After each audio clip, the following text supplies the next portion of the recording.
দরবারে গিয়ে আমি আবার মাফ চাইব, তুমি ছাড়া তো আমাদের মালিক নেই। আল্লাহ তুমি মাফ না করলে আমি কার দরবারে গিয়া দ্বারস্থ হব?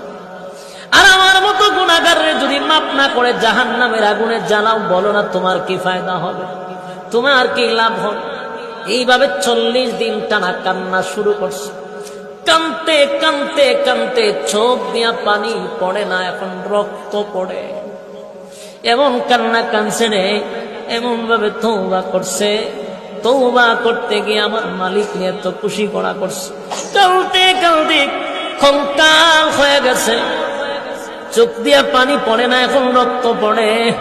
শুধু গুনার উপরে লজ্জিত হইয়া সাহাবায়ে কেরাম গিয়া ওই সাহাবীরে নিয়ে আসলেন নবীজির সামনে। নবীজি তাকায়া দেখে সাহাবী চোখ দিয়া রক্ত পড়ে, শরীরটা যেরকম কাল হয়ে গেছে।